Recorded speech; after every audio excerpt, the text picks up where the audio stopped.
It rises like a sentinel from another world, draped in the hues of dawn, purple bleeding into crimson, then burning orange. Out here, where the earth breathes heat and silence, there are no cities, no sirens, no time, just Uluru. A monolith older than memory, holding fast in a land that has forgotten nothing. The flies are relentless, the air tastes like dust and age, and the silence, when it comes, presses on your bones. People call it a rock, but they're wrong. It lives, and it waits. The Anangu, who have walked these sands since the dreaming, know this truth better than any textbook ever could. To them, Uluru is not a destination. It's a story still being told. A spine of the earth through which the ancestors sang the world into being. It hums with their breath. Every crevice, every smooth curve and sudden shadow, every ochre-stained wall, etched with law and warning, is sacred. Not sacred like a church, sacred like fire. Alive, dangerous, unforgiving. But still they came. Tourists in shorts and straw hats, with cameras and climbing ropes and shoes, never meant for this kind of reverence. For decades they scaled her back, planting flags on her summit, smiling at the horizon as if it were theirs to own. They didn't know, or they didn't care. That's the way with people sometimes. We confuse beauty with permission. And Uluru, she watched, silent, patient, until the air began to change.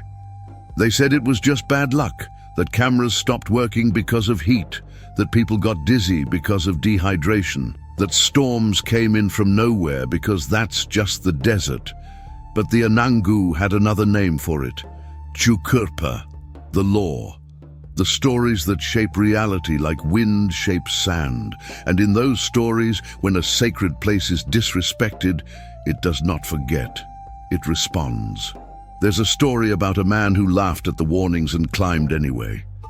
He mocked the signs, scoffed at the elders, said the dream time was just mythology. At the top, the wind hit him like a freight train. He stumbled, and he swore he heard something. Not the wind, not his own thoughts. A voice, not human. He never made it back down the same man. That's how it starts sometimes. Not with death, but with doubt. A crack in the soul. Uluru doesn't speak like we do. It speaks in storm fronts and shadows, in sudden gusts of wind and long sleepless nights. It doesn't seek revenge. It simply exists in a state of eternal balance.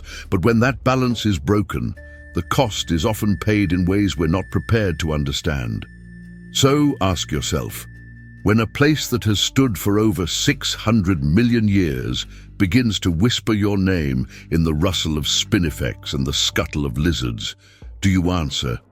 When the red dust clings to your boots like memory and the sun glints off the rock like an eye, watching, do you keep walking? Because Uluru is calling. And if you listen closely, if you quiet the hum of the rational mind long enough, you might just hear what it's been saying all along. Long before maps and borders, before the naming of lands and the carving of trails, there was Tjukurpa. To outsiders, it might pass as legend or lore, something quaint to be respected from a distance, but to the Anangu, it is life itself, the pulse beneath every stone, and the breath within every living thing. It is law, morality, memory, and prophecy woven into one. Tjukurpa is not something you read, it is something you walk. And Uluru, in all her silent grandeur, is a sacred chapter of that eternal text. They say the Tjukurpa, ancestral beings older than the stars, once roamed this land, shaping the earth with song and story. They fought, they loved, they died, and in doing so became the very contours of the Outback. The grooves along Uluru's flanks are not scars of erosion, but reminders of epic battles and sacred unions. Her caves are not just shelters, but wombs of creation, still echoing with the energy of those who birthed the world. To know this is to see the land not as a backdrop, but as a living, remembering entity. That's why the Anangu plead with visitors not to photograph certain areas, not to step into places that hum too deeply. These aren't tourist zones, they are thresholds.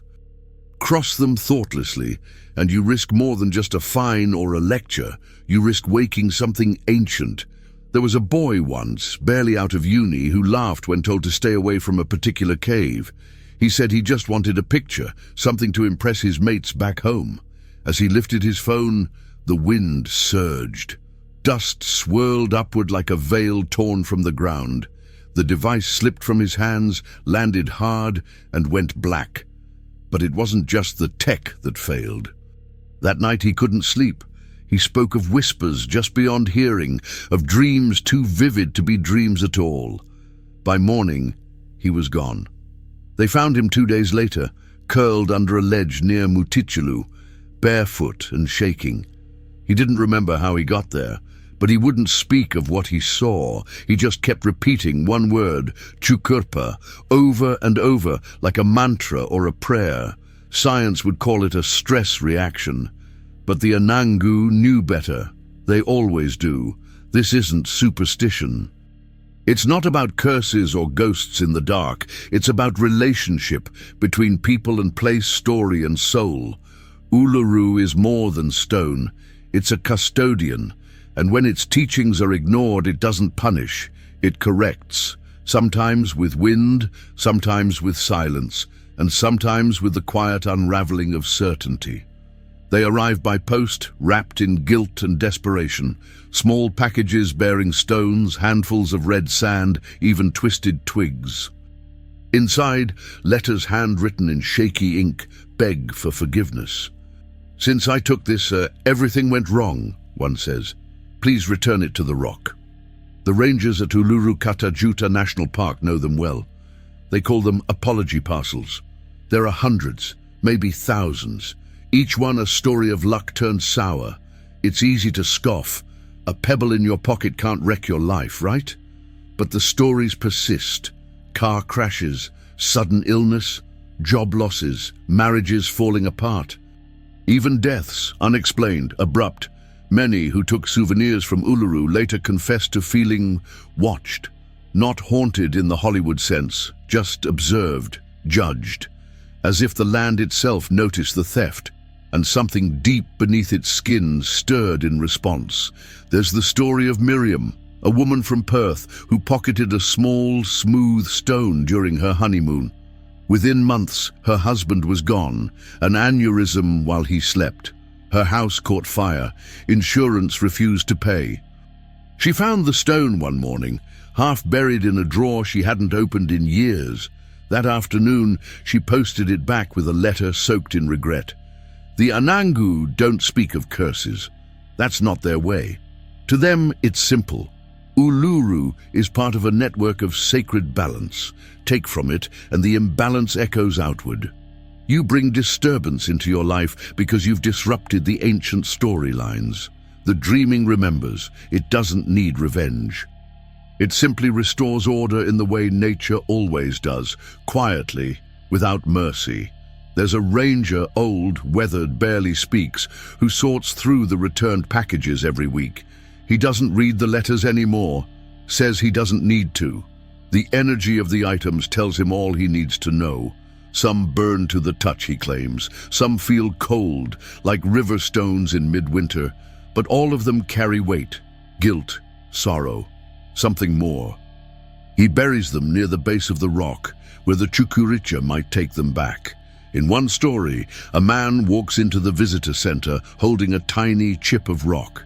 His hands shake. His voice is flat. He says nothing except, "Please, just take it back." Behind him, a woman waits in the car, eyes wide and unfocused, staring not at the center but toward Uluru itself, as if waiting for it to respond. You don't have to believe in curses to feel the chill in that kind of story. You just have to stand out there beneath that vast, impossible sky and realize how small you are, how much you don't know, and how unforgiving the land can be when you treat it like a postcard instead of a being. Not all warnings come as misfortune. Some are etched in the very face of the land, coiled within the folds of Uluru like the bodies of ancient serpents. Two names echo across the red dust when the elders speak, Kunya and Liru. Their battle, older than language, is not a tale told for entertainment. It is a sacred blueprint, carved in stone and shadow. Kunya, the Woma python, came from the east, soft-eyed and heavy with sorrow. She sought to protect her nephew, wounded by the spear of Liru, the venomous snakeman who had hunted him without mercy. What followed was not a battle in the human sense, but a collision of energies, fury and righteousness, poison and sacrifice. When Kunya struck Liru down, her rage split the stone. The scars still streak the rock, curling along its flanks like ancient runes. Walk those paths today, and the air shifts. The temperature drops slightly, birds fall silent, and sometimes, not always, but sometimes, people speak of a presence watching, just beyond the veil of sight. A group of tourists once laughed off the legend. They followed an unofficial path near the site of Kunya's strike. One man, a loud, red-faced skeptic, mocked the story openly. He climbed a boulder, arms raised in defiance. Then the wind came, no gradual gust, but a sharp, howling force that knocked cameras from hands and flipped over a light backpack. A stone the size of a fist dropped from above, grazing his shoulder. Not enough to injure, just enough to warn. They left in silence, that group. Their laughter never returned. Some say that the guardians never left. That Kunya's maternal energy still coils through the earth, watching. That Liru's venom, though defeated, lingers like smoke from an old fire. The Anangu say these beings exist on a plane we don't understand, not spirits as we know them, but essences, forces of nature with memory and intent. And when the land they shaped is dishonored, they awaken. There are whispers of people who felt something slither past their feet when no snake was present, of dreams thick with scales and sand, of photographs ruined by streaks of light in the shape of serpents. Coincidence, perhaps, or maybe these are the signs of guardians still doing their sacred work. In the end, it's not about fear, it's about respect, the kind that stills your voice when you approach a place that remembers more than you do, the kind that listens even when no one is speaking. Because Kunya and Liru didn't die, they became the land, and the land is always listening. Uluru doesn't just sit in the middle of the desert like some relic of a forgotten world. It breathes, not in the way we do, of course, but spend enough time near it, feel its heat at dawn, watch it drink the sunset, and you'll sense it. A kind of pulse beneath the surface, subtle as a shadow, constant as breath. To the Anangu, this has never been a metaphor. The rock is alive, not symbolically, literally. It sees, remembers, and reacts. Watch it through a full day, and you'll understand. At sunrise, it glows like embered coals. At noon, it sears the eyes with its brilliance, and come dusk, it deepens, reddens like blood clotted in old wounds. Its colors are not tricks of light, but expressions, its moods, shifting. Storm clouds gather around it when no rain falls elsewhere. Dust devils appear at its base and vanish like spirits swallowed by the sand. No other place in the Outback behaves quite like Uluru. There's a story told by an elder, old Tjukurpa, whose eyes seem to look at something just behind you. He says the rock talks to him, not in words but in wind and vibration. He remembers a day when tourists left their rubbish near the sacred waterhole. The sun was high, the air still, then like a beast waking, the clouds rolled in. Thunder cracked from a sky that had been clean moments before. Rain fell in thick sheets, impossible rain, the kind the desert shouldn't know. By evening, the waterhole was overflowing. Tjukurpa just smiled and said she was angry. Skeptics chalk it up to coincidence, microclimates, and seasonal shifts. But they weren't there. They didn't feel the electric weight of the air, the sudden hush of the birds, the way the flies vanished as if even they knew to flee. And then there are those who speak of feelings, not emotions exactly, but sensations, heavy, undeniable, hard to put into words. People who approach the rock with reverence often describe a strange calm, as though the earth beneath their feet recognized their intention and offered peace in return. Others, careless or mocking, tell of tightness in the chest, headaches, sudden disorientation, not heat stroke, not dehydration, something colder, quieter, more ancient. A ranger once found a group of backpackers drinking near the base, their laughter echoing too loudly. Minutes later, one was on his knees, vomiting without cause. The others swore they saw shadows move along the cliffside, though there was no sun to cast them. They left before nightfall, abandoning their gear. And then there's the story of the lightning strike. A trio of campers set up near an unmarked ridge, ignoring signs. The night was still, starlit, no clouds, no warnings. And yet, at midnight, a single bolt of lightning struck their tent, splitting it clean. No one was harmed. But all three described the same dream that night. A figure in the shape of a woman, her eyes made of fire, standing on the rock's edge, watching. Some might call it hysteria, but hysteria doesn't leave scorch marks on earth too dry to burn. Uluru is not passive. She is not indifferent. The Anangu say she has always responded to the world around her, and always will. What we mistake for superstition is simply a deeper understanding, a way of listening that most have forgotten. The wind here does more than carry dust. It carries memory, and if you listen, really listen, it speaks in sighs and growls, in soft warnings and sudden tempests. She is not cruel, but she is not tame. She is a teacher, one carved from time itself, patient yet firm. And like all good teachers, Uluru does not forget a lesson once begun. The desert is vast. You could stand in the heart of it and spin slowly for hours, and nothing but heat and space and time would answer you. And Uluru, hulking in the midst of it all, seems solid enough, predictable even. But stories have a way of curling around the edges of that certainty, stories that stretch back further than most care to admit. Stories of those who stepped too close, too curious, and never returned. At first glance, they're easy to explain away. Tourists go missing all over the world. The sun is cruel here, the land unfamiliar, and dehydration creeps in like a thief. Maps lie. Batteries die. But some vanish from within eyesight of others, within marked trails, within moments. And when search teams comb the red sands, when helicopters sweep the landscape for heat signatures and footprints, they find nothing, no trace, as if the land had swallowed them whole. The rangers don't talk much about these cases. There's no official protocol for when a sacred place decides to keep someone, but the elders know. They speak in hushed tones of Tjukurpa, big stories, those that don't just teach, but warn. There is a belief that some parts of Uluru are doorways, not metaphors, real doorways. Not to another place, but to another state, of mind, of being. Places where the veil between the ancestral world and this one thins like skin against flame. Carl Schmidt. That name still lingers like a ghost in the logbooks.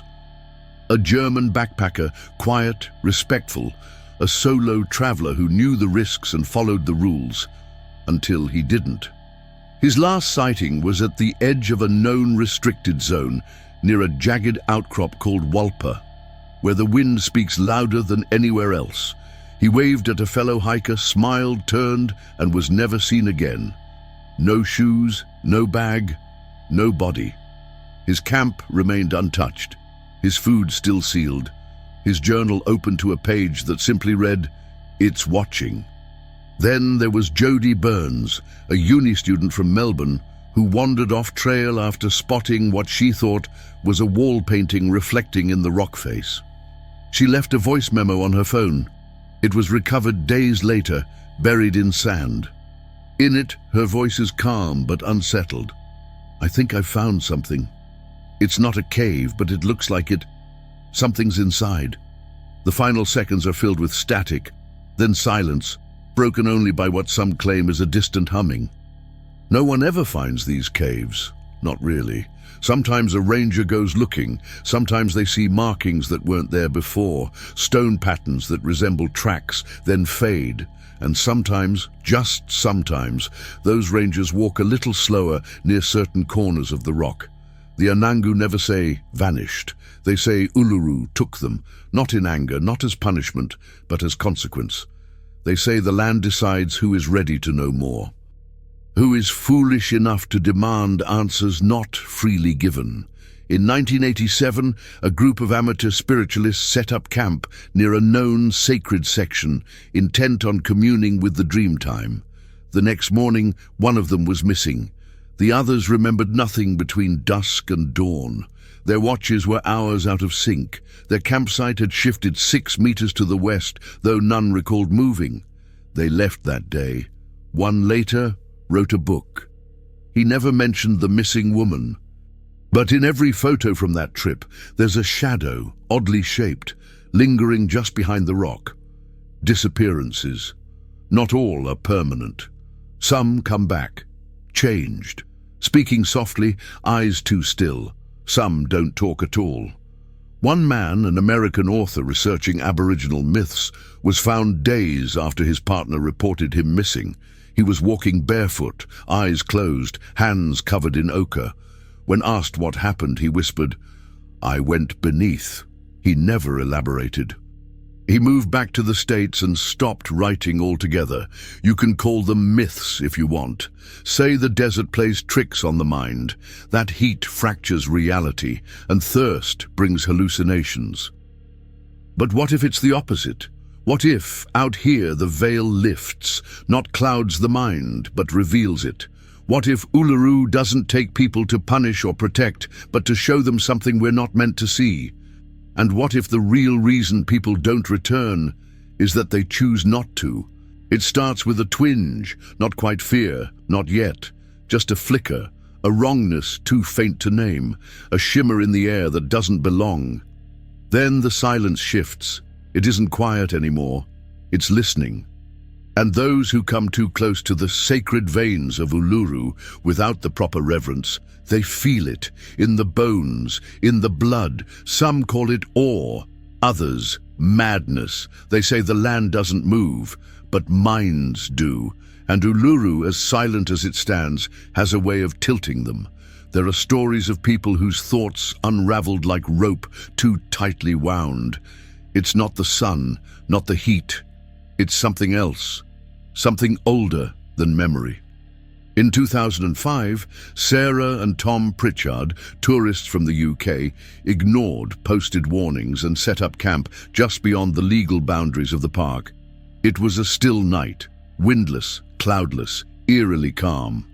They recorded part of the evening on a camcorder. The footage is uneventful. Laughter, wine, the flicker of a fire, then static. Then the screen splits, not metaphorically. The colors distort. Sound distorts. Tom said later that he felt as if someone had stepped through him. Sarah woke screaming. Convinced figures were circling their tent, faceless, tall, humming in low tones. They left at first light, abandoning their gear. Months later, Sarah was diagnosed with a stress-related disorder. Her sleep remained disturbed. Tom described dreams of standing on a cliff with no floor beneath, only the sensation that something below, something vast, was breathing. Not all accounts are so dramatic. Some are just strange enough to stick. A French backpacker hiking alone suddenly stopped mid-trail and stared at the rock for 3 hours. No water, no movement. When found, she was whispering a word no one could place. Not French, not Pijanjajara. A sound like stone grinding against stone. She never explained it.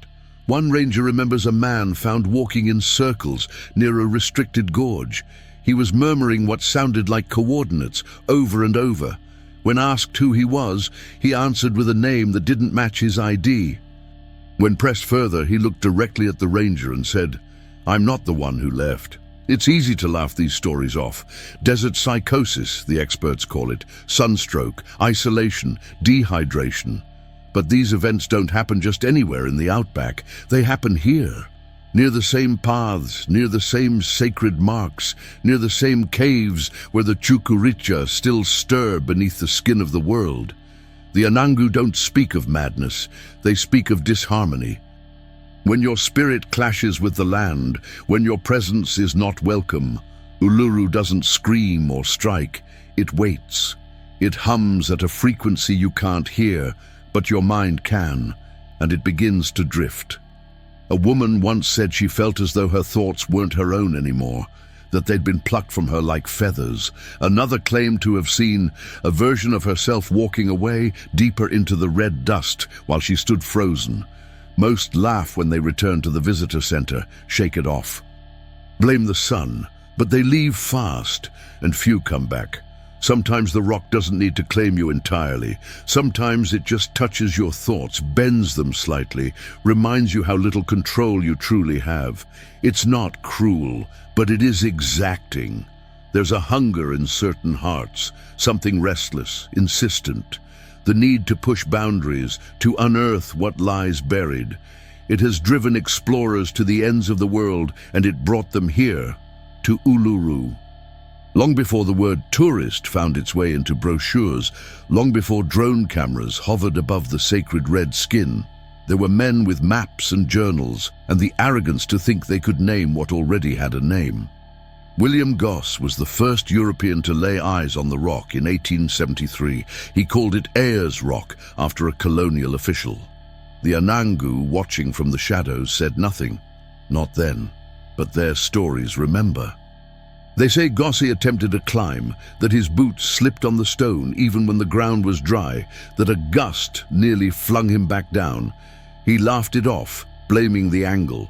His journal omits the fall, but he wrote of dreams, uneasy ones, filled with shapes he couldn't explain. Since then, Uluru has witnessed hundreds of such incursions, anthropologists, treasure seekers, amateur mystics, some respectful, many not.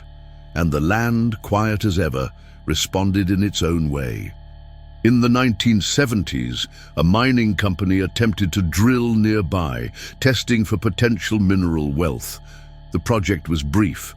The first drill cracked inexplicably. The second never functioned. Its electronics shorted on contact. The team's foreman, a seasoned geologist, suffered a stroke that same night. He survived but never returned to the field. Locals said they saw smoke rise from the site afterward, though no fire was found. The project was abandoned. Officially, the report cites logistical challenges. But those who've tried to document the anomalies of Uluru, scientifically, academically, often find the land resists. Data goes missing, cameras malfunction, batteries, fresh and full, drain in seconds. One university team brought infrared sensors to study thermal signatures along the rock. They returned with footage corrupted, unrecoverable. Their lead researcher, a rational man to his core, said later, "It felt like we were being edited out." Then there's the story of Dr. Elaine Porter, an ethnographer with a sharp eye and no patience for myth. She came to record oral histories, to catalogue Tjukurpa as literature, not truth. During one interview, an elder stopped mid-sentence, looked past her and said, "You're not supposed to write this." That night, her audio files disappeared, not corrupted, gone. The devices were untouched. She stayed another week but collected nothing. Her final note in the field journal reads, "I think they let me in just long enough to remind me I'm not in charge here." What is it that this rock protects so fiercely? It is not gold or stone or secret passageways. It's the stories, the structure of things, the laws that thread through spirit and soil alike. Uluru is not just sacred, it is protected. Not by fences or policies, but by something deeper, older, and far less forgiving than any human rule. The Anangu never asked for it to be studied. They asked for it to be heard. But curiosity, that double-edged impulse, rarely listens. And so Uluru responds not with violence, but with defiance, with silence that drowns signals, with stillness that bends technology, with presence so profound it can unmake the very certainty of the curious. So if you find yourself out there, notebook in hand, gear at the ready, be careful what you ask, be careful where you stand. Some places do not yield to knowledge, some places test the one who seeks it, and some simply erase the questions before they're even asked. For years, the silhouette of a climber on Uluru's back was a common sight.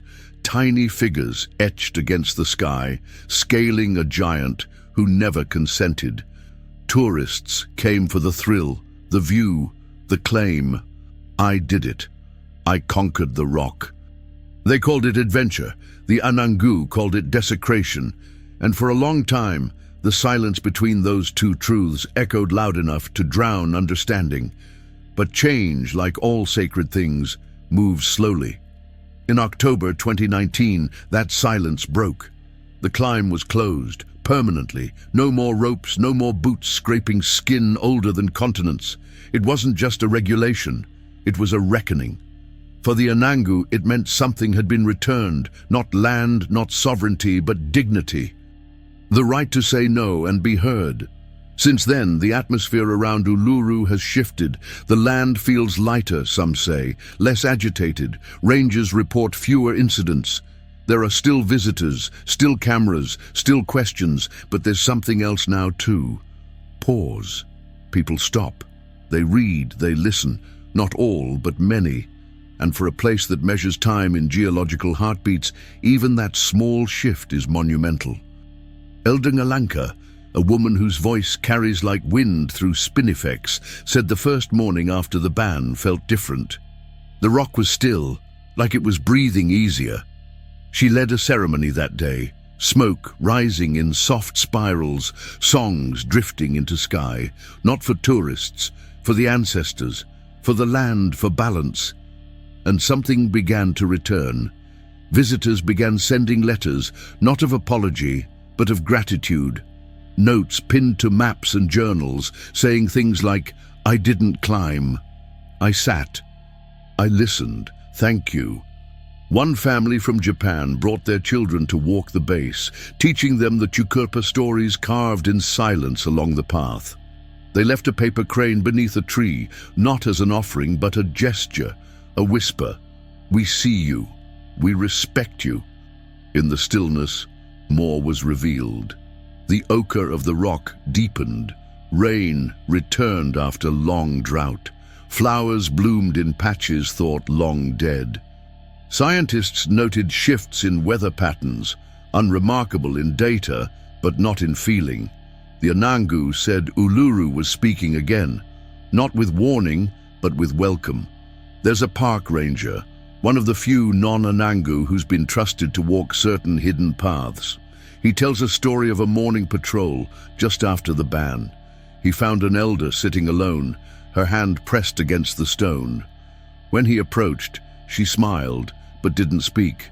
Later, she said the rock had sung to her, first time in years. Soft, like a mother. And her eyes, when she said it, carried something vast and still and utterly unshakable. Not all change is easy. Some tourists complain. Some push boundaries, but fewer each year. And the park has grown into a place of education, not just spectacle. Signs don't just warn, they teach. Voices aren't just broadcast, they are heard. And Uluru, proud and immense, watches quietly. Redemption is never simple. It does not erase the harm. But it can plant something new in the soil where harm once rooted. Now, at sunset, when the rock glows from within, there's no silhouette of climbers to mar the light. Just the shape of something ancient, unburdened. And in that golden hush, the stories flow again, not in fear, but in connection. Because to respect Uluru is not just to honor the Anangu, it is to honor all places that speak quietly, all lands that wait for our humility. And when that humility comes, even the oldest wounds can begin to breathe. There are places in the world where the land remembers, where each gust of wind, each grain of sand, each hollowed silence carries the weight of 1,000 lives lived in harmony with something deeper than language. Uluru is one of those places, maybe the last of its kind. Not because of its size or age, but because of the way it endures, unchanged in form, but changed by every eye that sees it, every footstep that draws near, every story that brushes against its flanks. Its power lies not in mystery alone, but in its refusal to yield to simplicity. To walk around Uluru is to walk in slow reverence. The heat doesn't just press, it teaches. The shade beneath a lone gum tree isn't just relief, it's memory. You'll see children, Anangu children, learning the songs of their people not in classrooms, but in the dust, tracing ancestral paths with their fingers, repeating names that never made it into the textbooks. Their voices rise like smoke, like prayers, like promise. And tourists, those who come now not for conquest, but for contact, stand back. Watch. Some cry, not always knowing why. They say it feels like coming home to a place you've never been, but always carried. Because Uluru doesn't ask you to understand, it asks you to feel. There's a power in restraint, in mystery left intact. The Anangu understand this. They've always known the stories aren't theirs alone, but the responsibility is. They offer what they can, the rest they keep. And in doing so, they remind us of something most have forgotten, that not everything must be known to be true, that some truths live in silence, that the earth, when listened to properly, still speaks. It speaks through ceremony, through stillness, through thunder that rolls in without clouds, through the sudden rustle of grass with no wind, through dreams that leave the taste of ochre in your mouth. Uluru's legacy is not a legend. It's not a tale to be told and forgotten. It is alive, in lore, in land, in the hands of those who continue to guard it, not with fences, but with belief. It is carried forward not just by the Anangu, but by all who choose to approach with humility. Because this place, more than any other, reminds us that connection is not a luxury, it is a necessity. That the distance between human and earth is not a chasm, but a wound, and wounds can heal if tended. At dusk, the rock burns gold, then red, then violet. The light dies, but the feeling lingers. The silence that follows is not empty, it is full. And as you walk away, whether with answers or not, something walks with you. Not behind, not ahead, within. Uluru remains, still, proud, sacred. And its mystery, like the desert wind, never truly leaves you.